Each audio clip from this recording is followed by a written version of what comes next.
ये दिल्ली के अंदर जब यमुना जी गुजरती हैं, दिल्ली में लगातार नालों का पानी उसमें जा रहा है।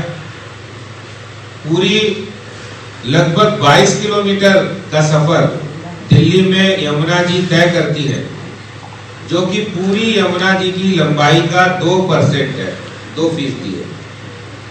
और दिल्ली में जब नालों की गंदगी, इंडस्ट्रियल गंदगी जब आती है, औद्योगिक गंदगी उसमें गिरती है, तो 80% यमुना जी में जो पॉल्यूशन है वो दिल्ली से होकर जाता है।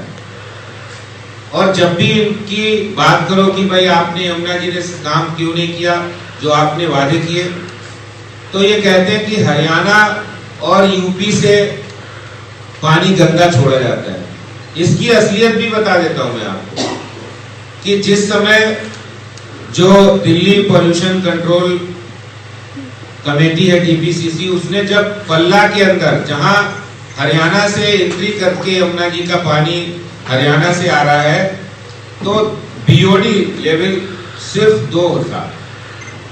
और जब पल्ला से आगे बढ़ के दिल्ली से छोड़ के यूपी की तरफ जाती है यानी ओखला में, तो बीओडी लेवल इसका 50 हो जाता है। 50 बीओडी लेवल पानी का होना इतना खतरनाक होता है, उसके अंदर इतने जहरीले तत्व मिल जाते हैं कि उससे पीना तो छोड़ो, खेती का कुछ भी नहीं हो सकता है। यानी जिस खेत में भी वो पानी चला जाएगा तो फसल भी नष्ट होगी और वो खेत भी खराब हो जाएगा।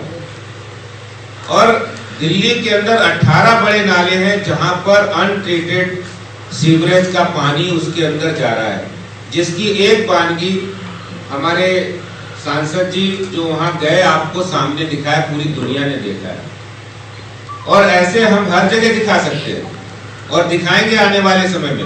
लेकिन ये आज का दिन इसलिए बहुत महत्वपूर्ण है कि आज दुनिया में सबसे बड़ी सूर्य उपासना की आस्था का पर्व जो दिल्ली में बड़े उत्साह के साथ हर साल मनाया जाता है, आप यमुना जी में पॉल्यूशन नहीं कम कर पाए, अपनी नाकामी को छुपाने के लिए आपने छठ पूजा पर ही, आस्था पर ही प्रतिबंध लगा दिया।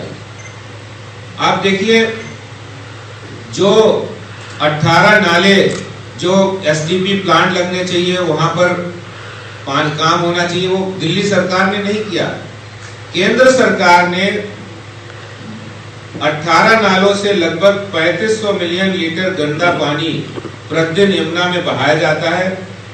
और केंद्र सरकार ने इसके लिए 13 प्रोजेक्ट या पानी साफ ट्रीटमेंट वाला पानी उसमें डालें, जो पानी आए उससे 2419 करोड़ रुपया केंद्र सरकार ने इनको वित्तीय सहायता दिल्ली सरकार को प्रदान की, जिसके तहत 1385 मिलियन लीटर सीवर के पानी को साफ करने का लक्ष्य निर्धारित किया गया। लेकिन बड़े दुर्भाग्य की बात है, दिल्ली सरकार ने ना तो उस पर कोई कार्रवाई की, पैसा उन्होंने ले लिया, उस पैसे का क्या किया है, कहां गया पैसा, किसने खा लिया पैसा, क्योंकि केंद्र सरकार ने वो पैसा दे दिया।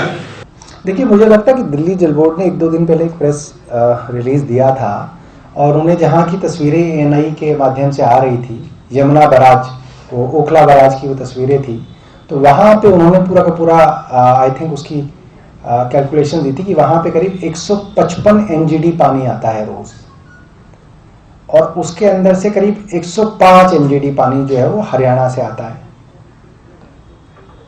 और करीब 50 एमजीडी पानी उत्तर प्रदेश से आता है।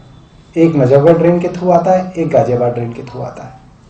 और ये दोनों ड्रेन्स के अंदर जो पानी है वो अनट्रीटेड वेस्ट आता है, मतलब उसको जो है लोगों का मल है या इंडस्ट्रियल वेस्ट है वो वैसा का वैसा आता है। अब जाहिर सी बात है, अगर एक ऐसी जगह है जहां पे इतना एमजीडी अनट्रीटेड वेस्ट आएगा तो गंदगी तो दिखेगी। उसके लिए कई बार दिल्ली सरकार ने इन दोनों सरकारों को लिखा भी है, सीपीसीबी ने भी अपनी रिपोर्ट के अंदर लिखा है, कई बार एनजीटी की डायरेक्शंस इसके बारे में हुई है, मगर दिल्ली सरकार को कोई बहुत ज्यादा कंट्रोल जो है हरियाणा और यूपी में नहीं है। इस कारण जो है इस तरह से चल रहा है।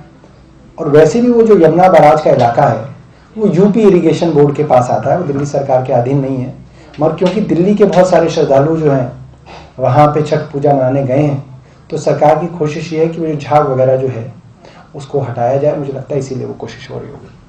तो पुलिस तैनात है